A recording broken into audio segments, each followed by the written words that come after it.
The podcast today is sponsored by Threadle.net. Threadle is a community for all kinds of people who sew all kinds of things. It provides tools that help you organize and document your sewing, as well as ways for members to share their sewing and to socialize. It's a brand new site that's somewhat similar to a Ravelry for sewing, and the developer, Sabine Schmaltz, is really eager for you to jump in and get started and give her some feedback as she builds it. So visit Threadle.net and get started. Thanks so much, Threadle.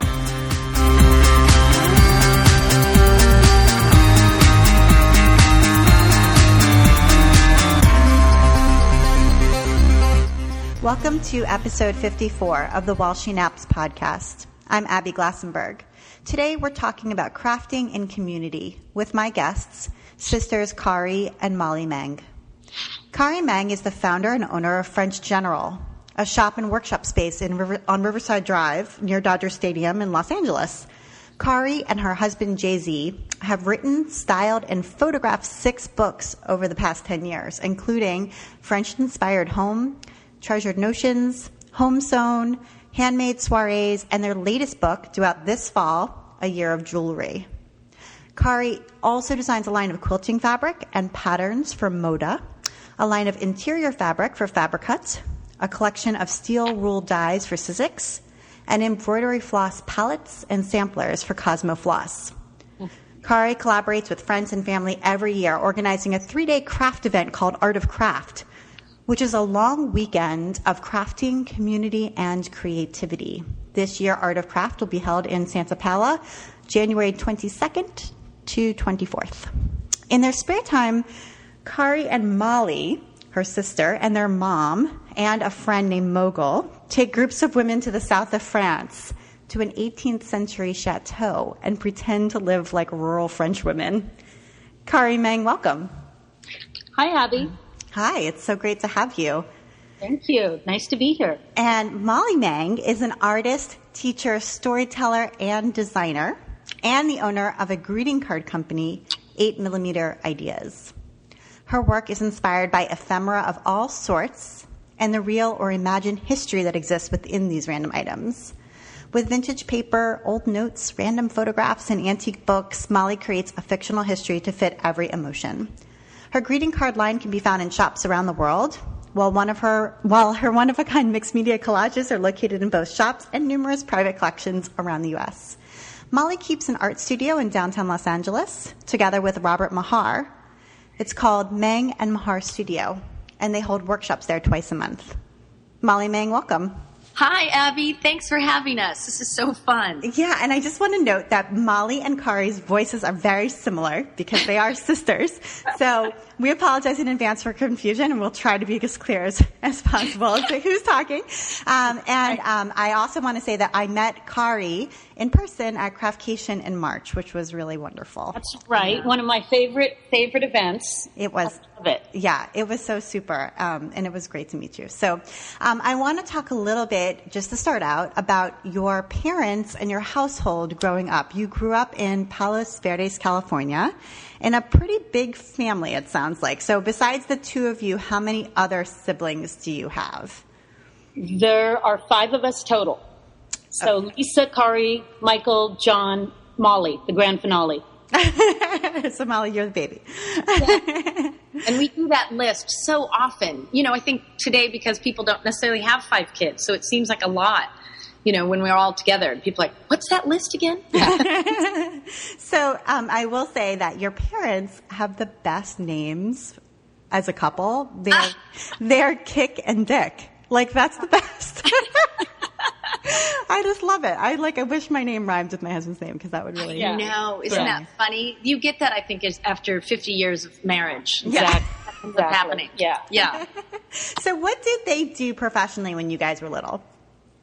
My dad was a manufacturer's rep, so he represented all different collections and lines.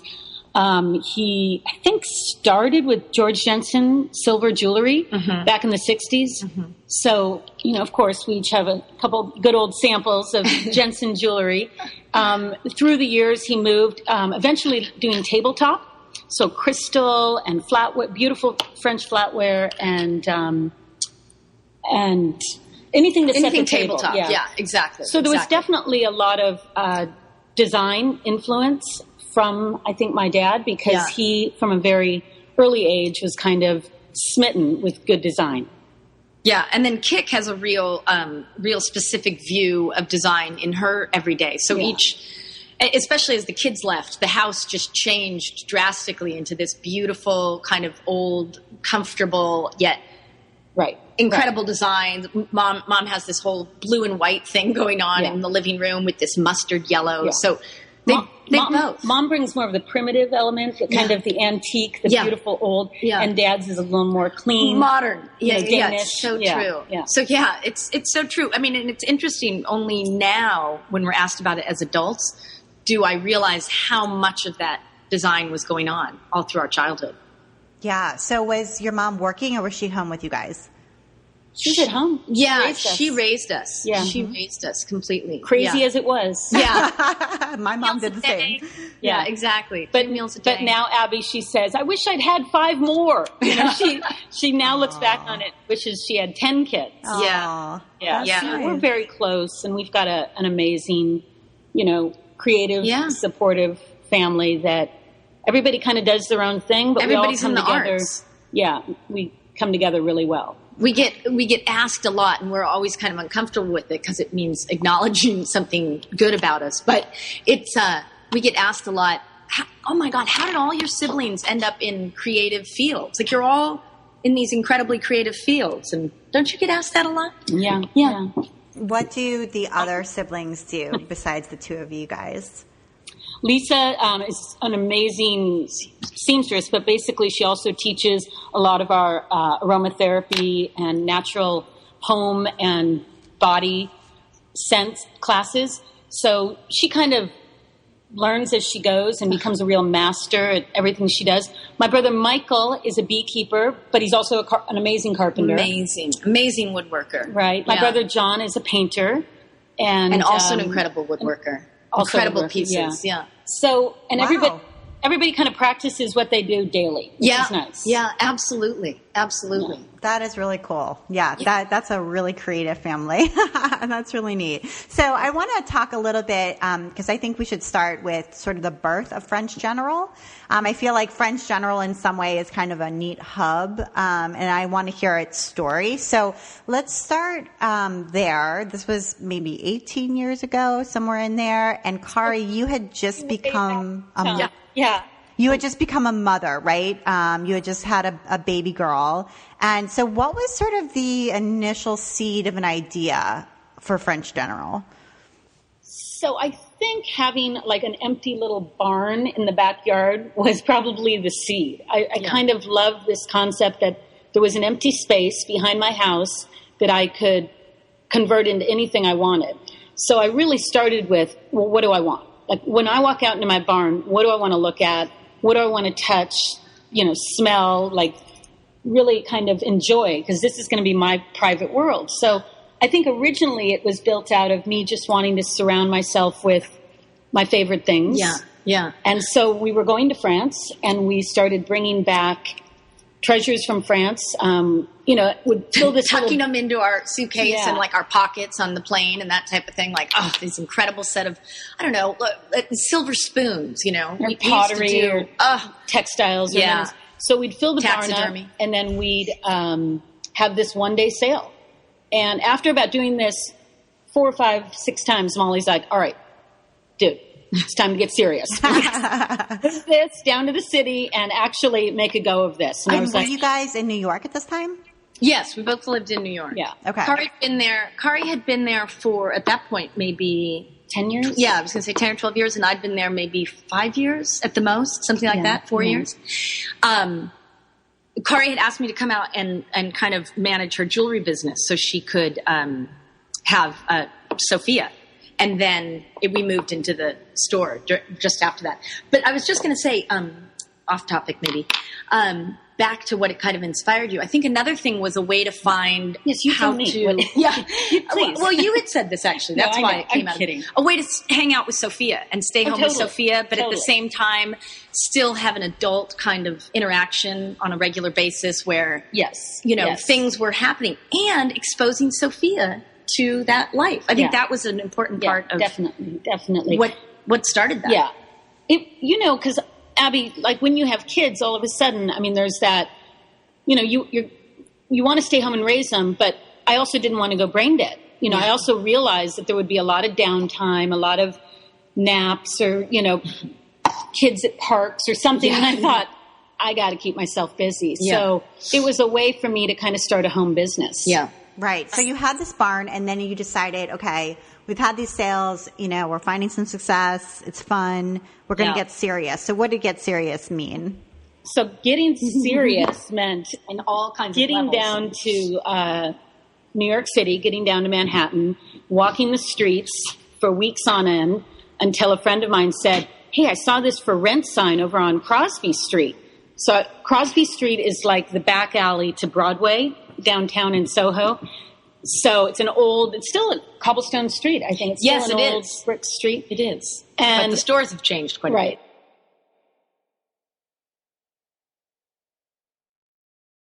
And a friend told me that there was a space for rent on Crosby Street. So I walked up and down, finally found it. It was an old bar. Yeah. And we worked hard for about 5 or 6 months and turned that into French General, which, we completely redid the interior. We painted, we exposed brick, we put in windows, we put in lights, we redid the flooring and almost made it into this old general store. And that was the concept, is that it was a general store that was generally French. Yeah. Yeah. We aren't French. Right. We don't speak French. But we love France and we have a love affair with France. And so we figured it would be a fun kind of twist on the general store. So did you start ordering like actual, stock from catalogs and things like that? I mean, were you still just, stocking the store from your trips, or were you, did you start actually like buying things wholesale from, Right. Well, we did a bit of both. We definitely had a good amount of French antique treasures. And then I would meet people either at the Paris shows or New York shows that were reproducing maybe French cafe au lait bowls or French tea towels. And so we were starting to stock kind of a nice combination of homeware goods, lots of notions, lots of big apothecary jars full of beads and buttons, lots of textiles. Yeah. But then we'd also have, the thing I always remember in that old shop is that case, the jewelry case with all the estate jewelry. And that's something we don't do at all anymore. But that was a fun element. People would come in and buy. Like you said, the taxidermy. Yeah, and the taxidermy we did one year. We had a lot of good bazaar. Fabulous. Yeah, bazaar. We had a lot of good bazaar. It's a little bit cleaner nowadays, maybe. Not as rough-hued as it was in the early days, Abby. Okay, so you were in New York and now you're in LA. So at some point you must have decided to move back toward home. Right. So as Sophia was getting older, there was just the pull, to come home and be around family. And even though Molly and I were working together at that point in the shop pretty regularly, and I just said, I gotta take this show on the road and head home and I didn't know I was going to end up in Los Angeles, but I've ended up just loving it, and it's near where we grew up. So then Molly eventually moved out to California, and I convinced her to move to LA, and here we are. Yeah, so we're working together again. Okay, great. And so, you started, you started French General as this shop, but I feel like over time it's almost become like a lifestyle brand. Mm-hmm. Like it's almost like you can add all kinds of things to it. It's like this umbrella, French General, and then it can encompass other endeavors. Like if you started designing fabric for Moda, that's French General as well.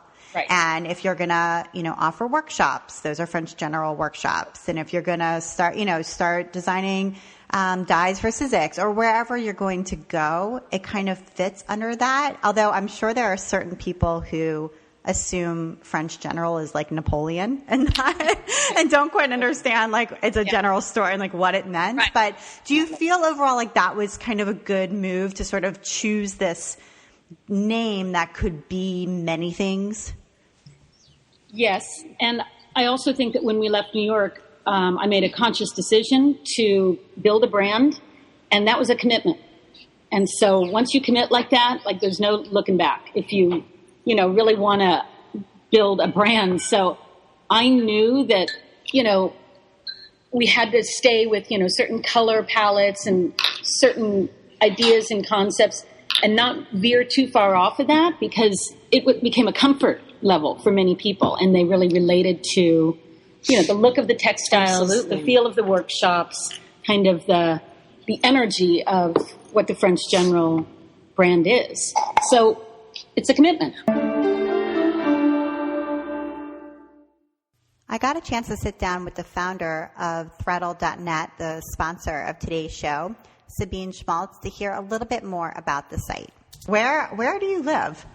I live in Germany. Oh, cool. Where in Germany? In the western part, Saarbrücken. What do you feel like Threadle can do to meet people's needs who sew? Well, when I found out how great Ravelry is and how you can do all kinds of cool things in Ravelry, I looked at all the other sites who tried to be like it. And one thing that I noticed was missing, and that I found most missing, was the search. Like when you want a dress that is ankle length, has a V-neck line, it has ruffles at the side, something like that, then it's impossible to find on Google. Exactly. So you do is you ask. Right. And so if you're part of Threadle, then you're in a community where you can ask questions and you can show off what you're working on, but you also can search for what you need. Yes, right. Check out Threadle.net and join the community early. Give Sabine some feedback and get started today. Thank you so much, Threadle, for your sponsorship of the While She Naps podcast. And now back to the show.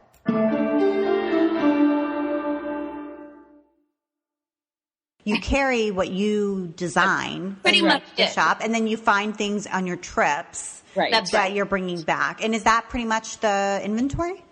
Yeah, absolutely. Yeah. I still order chain. I have to order my chain from, a company in Providence. We do a lot of jewelry stuff. We still make a lot of jewelry kits. So we do order materials. Yes, we do carry someone else's candles, too. Yeah. And we used to carry French General candles, and the company that made them so beautifully ended up, I think, going out of business or changing their business, something. Pouring wax. So that became a product that we didn't feel we need to find a manufacturer for. So those are two products. We do carry other people. But otherwise, it's pretty tight. You walk in, it's, our fabric, our jewelry, bead kits, our old paper section. And I mean, we kind of present it as like, we get people that come in here and say, well, where else can I go in LA that's like this? Yeah. And I'm happy to say, like, I don't know. Good luck with that, because I don't know who else is doing this crazy. Yeah. Yeah. So it's super unique. And I think that brings me to my next question, which is about your location. So I haven't been there, but from my understanding, you don't have like foot traffic. You're not in this like spot where all these sort of people who are like young and interested in craft and the maker movement and stuff might be walking by necessarily, but it's more of a place that you would drive to. That's right. Yeah, that's right. And not only would you drive to it, you'd have to know where it was, because apparently there's the same exact address on the other side of town. On the other side up in Toluca Lake. We are not in Toluca Lake. We are near Dodger Stadium. Yeah. But it's a big mistake people make. Yeah. Okay, right. So people are coming to you because you are a destination. And so not only are they getting this, curated selection of like vintage French ephemera and beautiful things, and then things that Kaari's designed, but then they're also there to take workshops. And so I wanted you to describe a little bit about sort of what the most popular workshops are and what a workshop at French General is like. Well, the most popular, this is Molly, the most popular workshop is probably an indigo class that Kaari teaches that has... I was going to say Downtown Dig. Well, then I would say that's the next one. Right. And that's less of we do something called Downtown Dig, Abby, that's It's 10 women or men and women, but mainly it's women, that meet us here at the shop for coffee and croissants. And then we all hop in the car and drive just a few minutes downtown, and then end up taking them to a number of our favorite places in downtown Los Angeles. So, like the big fabric shops or the old bead shops or the old millinery, the antique millinery shop. Places we've shopped for years, or we know in every case, we know the owner, and it's a really fun. It's just a day-long little downtown Los Angeles tour, but it's kind of fun. Those are the two most popular. Yeah. That sounds amazing. That downtown dig sounds great. If I ever come out to LA, I'm totally going to do that. That would be so fun. What a good idea. Because I would have no idea where to go, especially if I was just visiting for like a few days, and that would make the whole trip so awesome. That's a great idea. I know. Yeah, it's a good one. And then we have this incredible lunch in the middle of the day. I mean, it's just a fun day. Yeah. Oh, that's the best. And so the Indigo workshop, that's the one. I think, did you teach a class like that at Craftcation? I did. Yes. I did, yeah. I did at Craftcation. And then next week I'm doing a video for Creative Live. Yeah. Teaching. Hey. Isn't that cool? Molly's doing one. Robert Mahar is doing one. Mm-hmm. Christine and Sherry. I'm doing 2. Robert's doing 3. Yeah. Christine and Sherry from So LA. Christine Haynes. Oh, yeah. Yeah. They're doing an on-the-road thing. Creative Live is doing an on-the-road show, basically. Los They're coming Angeles down. Show, yeah. The Los Angeles version, chapter. That is so cool. I will definitely link to that in the show notes because that is the neatest thing. That's super. Yeah. I think there's 6 of us and they're coming in and shooting us in our studios. Oh, the best. So we get to see what it looks like where you are. Yeah. Yay. Okay, that's really cool.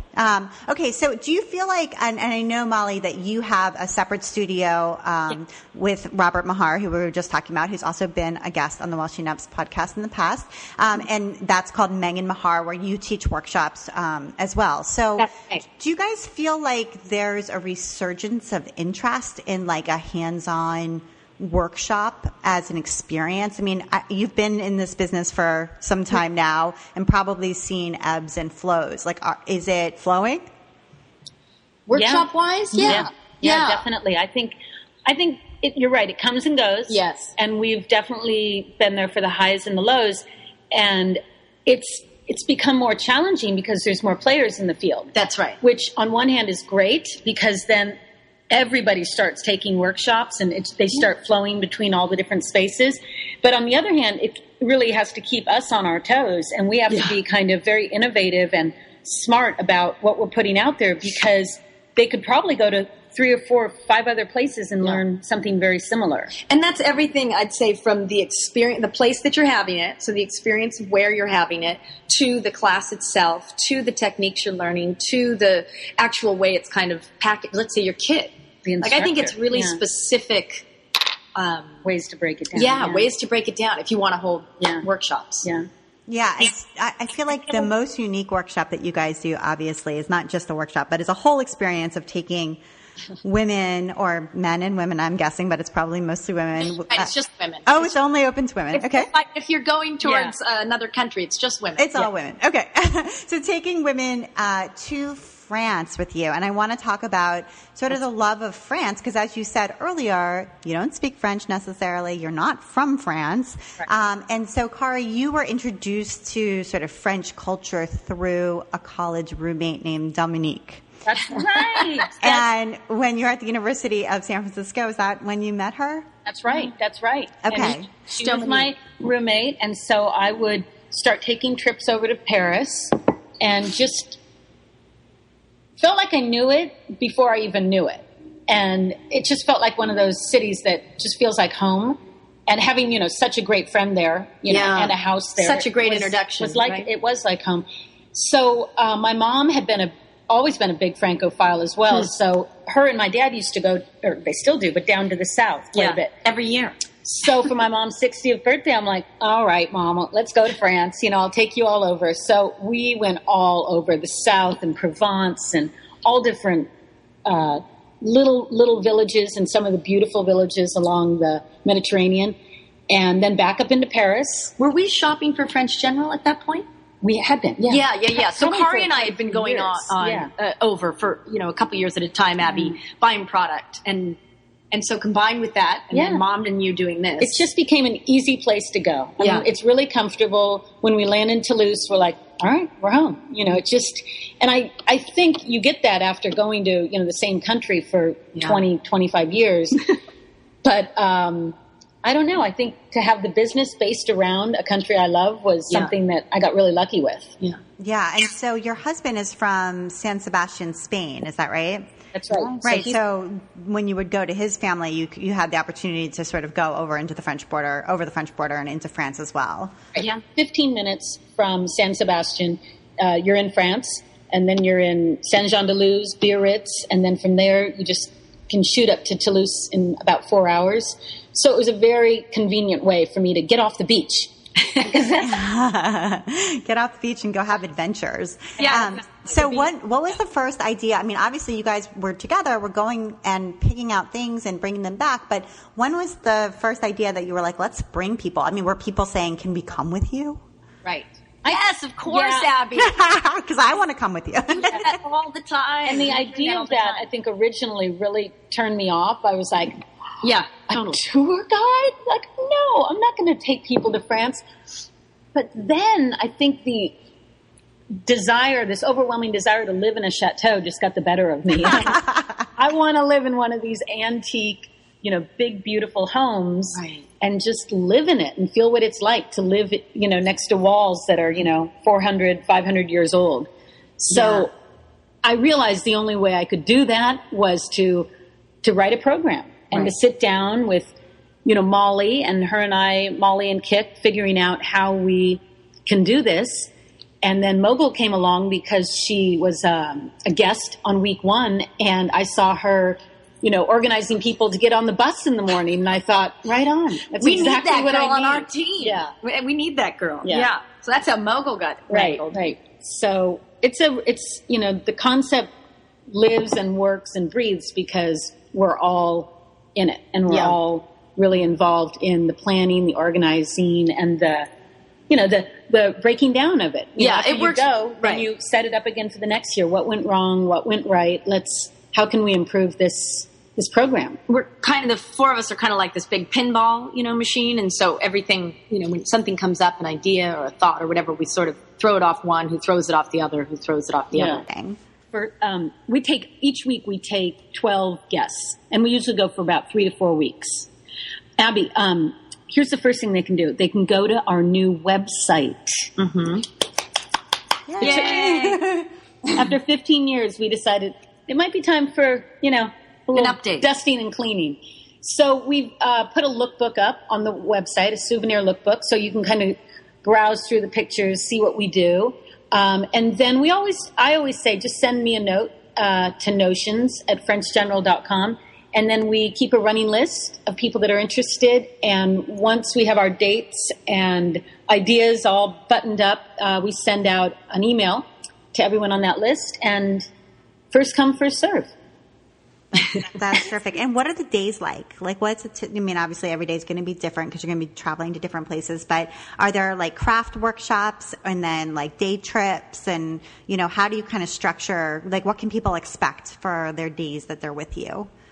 Yeah, every day is pretty full of a kind of a 50-50 thing. So we'll go out in the morning often to a vide grenier, and then we'll come back and we'll have a workshop, you know, for 2 or 3 hours. And then and then an incredible lunch. And then afterwards, we usually pick up on the workshop again and maybe have a little vendor come out to the chateau and little chateau brocante while we're having coffee and cake. Yeah, they set up a little brocante there in the yard. I mean, it's crazy. We have it's a sommelier that comes in. We have a masseuse that comes in. So it's really it's kind of a gift you give to yourself because it's as relaxing as it is creative, as it is kind of inspirational. All three are important to us, and so we balance it out. In the days, you know, some are kind of fast and frantic, and other days are kind of long and lazy. Yeah. But you're really good at creating these experiences. You know, I feel like that's what it's like, an experience and an aesthetic. I don't know, like that's a neat talent. I feel like that's not something everybody can do. But when I met you, Kaari, I mean, immediately you were like so friendly and made me feel so comfortable. And I was like nervous and new. I'd just come in and never been to this conference before. And you were, just really good at helping people kind of find their way and feel at ease. That's cool. Yeah. Well, I think, I've always gone back to, you treat people the way that you want to be treated. And so, especially in business, it's like, I want to be treated well. I like nice people. I want to work with people that inspire me and that treat me well, and I do the same. So I think it's just kind of a business ethics. I think we try to start from a really, try to keep our business really tight and clean. And, I would say that's a direct inheritance from our parents. Absolutely. That's that combined with our parents, Abby, are probably the best hosts in the whole world. I mean, we learned hosting from our parents. Yeah. And that's just, you make sure everybody's having a wonderful time and the best that you can give. Yeah. There's a funny saying in our family whenever we're together. The first and last thing we are usually doing is planning the next party. Like they're all together, and we're like, okay, now when are we going to get together at Christmas time? Exactly. My gosh, that's so true. Yeah. That's so true. You'll have just finished like a Sunday night dinner, and Kik will be like, okay, so we're next getting together on Tuesday for a concert, and who's bringing the dessert, and I'll bring the drink. It's all of that all the time. Yeah, and it's like, I mean, I think it's part of being maybe sort of extroverted. I mean, would you describe yourself as extroverted, like just really thriving on being with people? And I mean, do you feel like that pull of alone time it must take you time to design collections, write books, and, do all of that stuff. You really do have to be by yourself, I think, to do those things as well. Yes. And I think we both, or I know that I give myself this gift. I think you do too, but of downtime, work time. I think I'm learning it. Creative time. Like I'm very conscious of my timeline and my hour by hour day. And I think I choose to do what makes me happy and keeps me healthy. And things that I don't want to do necessarily, even if it's like shipping boxes, I find someone that can help me do that so that I manage my, I think time management is just, it's one of those things that people don't probably spend enough time thinking about, but yet I think once you start learning time management, you can do more and more. It eases things. Yeah, absolutely. Yeah. Absolutely. And then I would also agree with you, Abby, that alone time or downtime is something that, like I would say for the France trips, we had to learn. It took us a couple years to learn how much downtime you need in relation to how like well 18 hours of the day that you're hosting. Yeah, how well you're doing it. Yeah. So we do. We make sure that we take, all right, you take the day off today, you take the evening off tonight. And it's something that, even in France, we're very conscious of it so that we can then, get that energy back again and get revived. And then I'd say that's something Kaari taught me probably 20 years ago, is how to do that. How to kind of, not that I do it well, the time balance thing that you mentioned, Abby, but that alone time thing. Or, yes, you know what? We are going to take an hour and a half for lunch. Right. Right? It's those kind of things. I've always and if you want to have that glass of wine with lunch, you go ahead and have it. It's yourself well. Yeah. It's the little balances of having, I think, a larger successful business. Yeah, you do need to make sure you're treating yourself well. And it sounds also like you're very comfortable being able to hire help and bring people on so that it's not all falling on your plate, which I think is another important piece. Yeah. I know what I do well and what I don't do well. And there are people that want to do what I don't do well. And I think that's the collaboration I'm always seeking, always. And it's a really important one and something that I think Molly and I both, we talk about it a lot. We use it a lot. How we're working with people and who we're working with. And because you always want, like I always want to walk into French General and have good vibes. I always want this to be a happy, relaxing kind of retreat place, at least for me. Mm-hmm. So, there's not a lot of tension, or we try to kind of keep all of that it's not really allowed. Right. It's not allowed. We got to work it out. We got to work it all out. Yeah. And open communication, I'm betting, is also super important for that, where you just say what's bothering you and get that out in the open so people can kind of, hear you and correct what they're doing that's bothering you, and, not hold resentments and that sort of thing. I'm assuming that's part of it. Yeah. So I want to talk about the art of craft this weekend. That sounds amazing. How did that come about? So the Art of Craft started about 7 years ago here at French General. And the idea was to run this workshop concurrently with the CHA show, which is the Craft and Hobby Association. Yeah, and it happens every year down in Anaheim. Yeah. And it runs about 3 or 4 days. So we thought, why not bring in artists and teachers to teach a 3-hour, 4-hour, 5-hour workshop at French General and kind of support that crowd. In a way, it was like to bring that crowd together with then their creative selves, So you're at those trade shows all day long, and then you could come here and, actually do something creative, kind of the other side of your brain. So we do day, evening classes, and then Sunday evening we do a big, what I've always called an industry party, and we have, which is so un-us, but I love it because all of our favorite folks from CHA come up, and we have just a really wonderful, inspirational talk, whether it's by an artist or perhaps one of us. You never know who's going to take the microphone that night. And my dad tends bar and serves Lillet, and so it's always the Sunday evening of the CHA show. But this year, we decided to switch things up a bit, because you got to do that, Abby. Going back to that topic, Abby, of French General being the umbrella, right, and things, doing different things being one of the keys to keeping it all interesting. I think that's what switch it up. Turned it up for us. We just thought you got to flip it sometimes. So we've grown out of this space. Yeah, we're moving the program, Art of Craft program, up to Santa Paula, which is about, at the most, an hour north of Los Angeles. From Burbank Airport, it's about 45 minutes. And we are taking over this historical hotel, the old Glen Tavern Inn. And we're going to have art classes at the Art Museum, the Agriculture Museum. We're throwing a square dance party. Yeah. And we're going to do, the first year, we're going to do cooking lessons with our chef from France, who will be coming over and teaching in one of the chef's kitchens there in town, and showing us kind of using the regional food. And Santa Paula is like an old historical town, but it's a huge agriculture community. Huge. Right. I mean, the lemons, the oranges, the avocados that are grown there supply. It's old California. A lot of the United States. Yeah. It's old California. It's such a fascinating little town for that. Yeah. So we're trying something different, and we're going to actually open up sign-ups on August 15th, and then that program runs in January.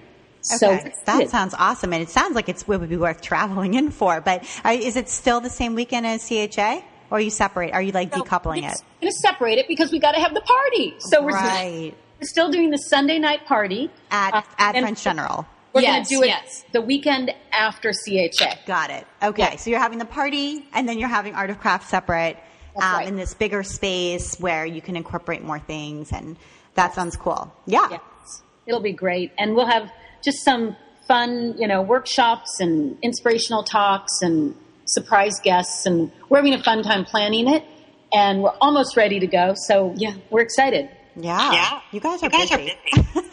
Yeah, to say the least. Yeah. All right. So I want to make sure we get to our recommendations, because you guys both recommended some great things. And Kaari, we're going to start with you. You wanted to recommend a special light called the Stella light. The Stella light. It's my favorite light. It's an LED light, and it sits on my desk, and it's just got this wonderful little mechanism on it that gives you 3 different variations on the light. So you can get daylight, bright light, white light, and then within those lights, each one has 3 different powers.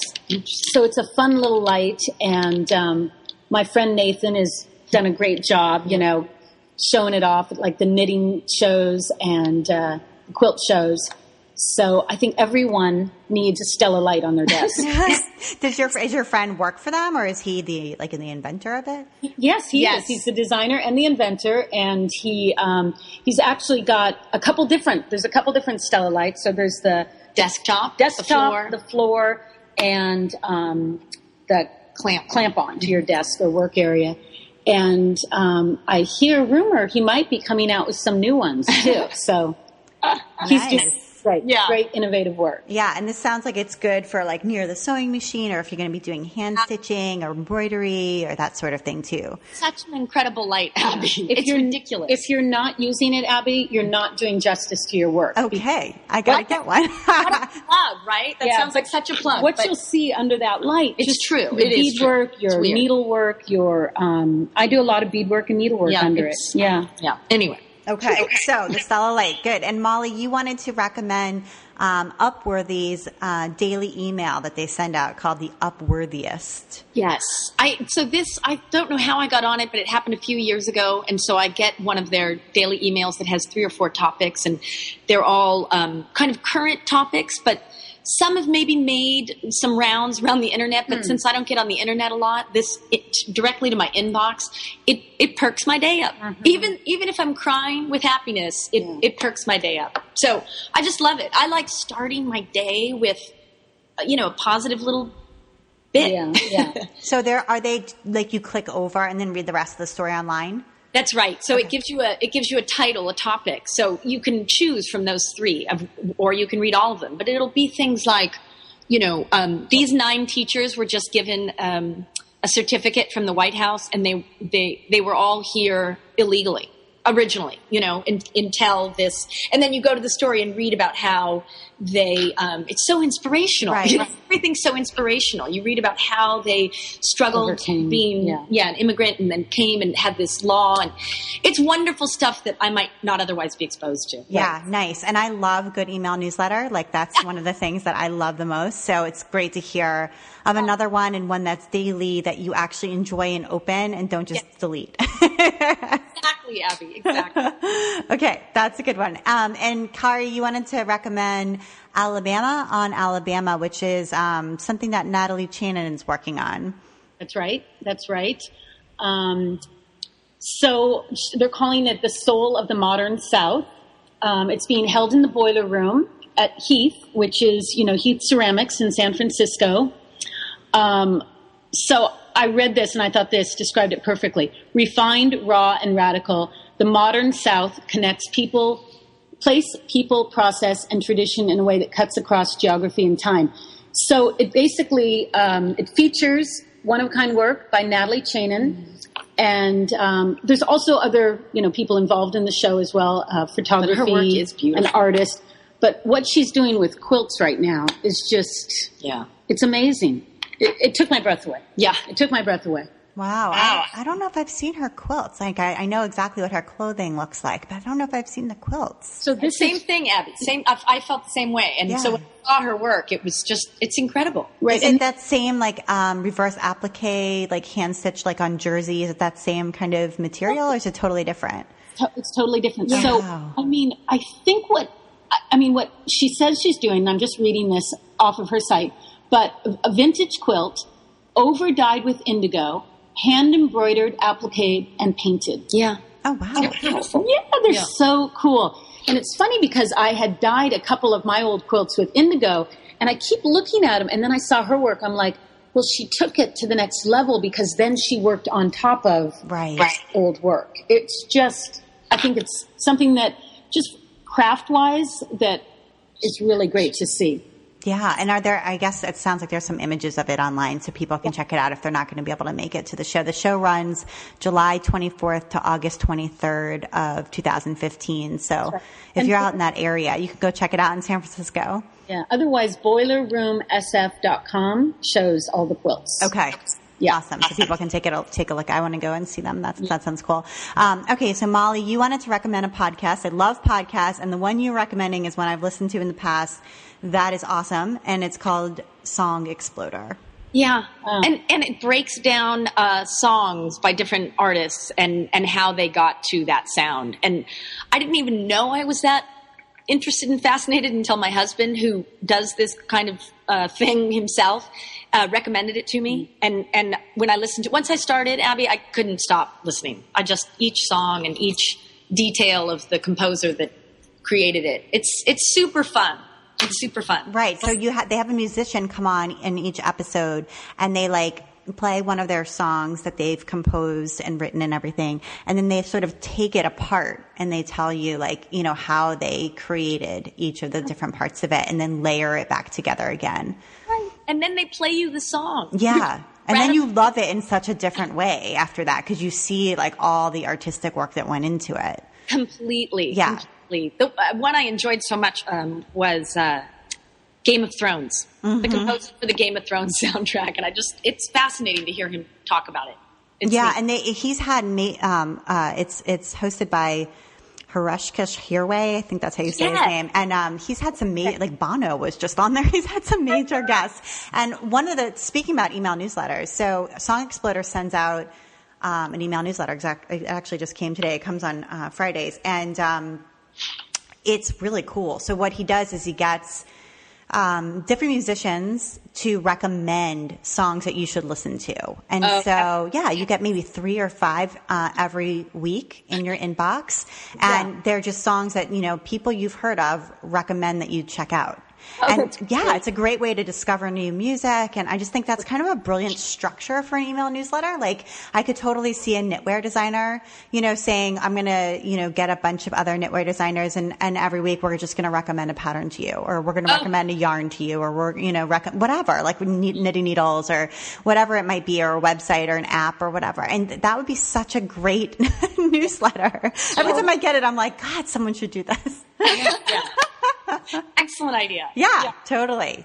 So that's another good newsletter too. Okay. And you have one more, Kaari, that you wanted to recommend, and it's a perfume.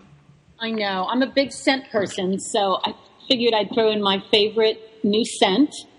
I like anything that smells like an old French church, and Marrakesh Intense by Aesop smells just like that. It's, you know, like a mix of the neroli, jasmine, sandalwood, maybe bergamot, and it's wonderful. It's wonderful. That's great. I've never had anybody recommend a perfume. Oh, really? This is my first. Yeah. It's hard to recommend a perfume on a podcast because it's like, what does it smell? I know. Well, what do they say about it? They say that the intoxicating city of Marrakesh remained our primary inspiration for the evocative aromas of spices used in local dishes, intense colors characteristic of its souks and surrounding desert. Okay. In a perfume, right? Right. That paints a good visual, though. Okay. Yeah, that's cool. All right, good one. And Molly, you wanted to recommend, and this person is amazing. So, all right, it's Rebecca Purcell's Instagram feed, and she is a stylist and an artist, kind of where those two things meet. Yeah, right. Stylist as artist, I think. Something like that. Yeah, and I looked on her Instagram feed, and it is amazing. So the thing that I was most struck about it, okay, so you know when you open Instagram and you get 3 across, right? The first thing you see, there's, I think it's 9 photos is that you can see right away on somebody's feed. And you see they're 3 across. And she makes those 3 across into like triplets. So they all match, right? Going across, which is so brilliant. I know. Oh my gosh. She's great. And so I said the mysterious world of Mildred's Lane as well. And Rebecca Purcell is part of that. And yet I don't know what part exactly. I just know she's an artist with them that does these unusual classes and things. And so I've written to her on Instagram and she responded, which I always love. Abby, I don't know if you feel the same way, but you know, when you leave a comment for someone, you just think, oh, they'll never see this. I'd love to just tell them I love this thing. And then she wrote back and said, you know, great. I love watching, you know, what you do as well. So it was fun. But isn't she inspirational? Yeah. I love it. I love that. I mean, obviously Instagram's a natural fit for her because she's a photo stylist. And so that's the perfect fit. And it's just a joy to see somebody who does it so originally and so well and can kind of have a vision for their entire feed so that it's like a piece of art, you know? Yes. And then the people that she associates with on Instagram, you know how you can kind of see who she follows, right? Follow that rabbit hole. Are also all very kind of interesting artists, and she promotes them in a very quiet way, and then you go and see what they're doing, and many of them are also involved with Mildred's Lane, and so that's why it just continues to be this mysterious thing for me until I go to one of their events. It's just what is that? What is Mildred's Lane? Exactly, Abby. I'm not even sure, and I've read the website many times, but they do events and workshops and dinners and things. And it's in LA? No, it's back east. It's back east. So it moves around, I think, New York, Vermont. They do summer sessions. I know that. And what's the name of the artist that had the shop in New York? Because that's who started Mildred's Lane. J. Morgan Pruitt. That's right. Pewitt, excuse me. J. Morgan Pewitt is who's behind Mildred's Lane. And it's almost like an art experiment. That's right. So she moved kind of to a remote area and is basically kind of building an artistic community. Right. And so Rebecca is somehow involved. She's one of the Mildred's artists. Lane. That's right. And if you just go online to mildredslane.com, you know, you just kind of have to start exploring the website and breaking it down to understand it more. But fascinating what she's doing. Wow. Okay. So this is like people who think outside the box and are thinking something, you know, new and different and experiential and experimental. Definitely. And she has been for a very long time. Yeah. I find those people so incredibly inspiring. Yeah. People who sort of think differently than the rest of us, you know, I love that. Yeah. Okay. So Kaari, tell us a little bit about like what's coming up for you. I know you've got Creative Live coming up soon and a new book, and I mean, a million events that you're working on. Yeah. So, and also tell us where to find you online as well. So FrenchGeneral.com is our website, and we're on Instagram under French General. And Facebook. And all those places, all under French General umbrella. I don't tweet, Abby. I just don't tweet. That's the one thing I just can't make time in the day for. Yeah, and that's completely fine because you clearly make time in the day for many other things. Okay, cool. And we'll look for your new book and for the Creative Live class too. That's great. And Molly, what's coming next for you, and where can we find you online? So I too have a Creative Live shoot coming up. They shoot next week, but I think I'm not sure when they release. But I'll be doing a couple different projects for them. And then our website for our studio, which is often keeps you up to date on what we're doing, is mengmahar.wix.com/Meng Mahar. A total mouthful, but I think if you Google us or if you look for us on Facebook under Molly Meng or Robert Mahar, you can find us that way. Well, Kaari and Molly, it's been great talking to you. Thank you so much for taking the time to be on the While She Naps podcast. Thank you. It's been a lot Abby. of fun. We always love doing stuff together, so thanks.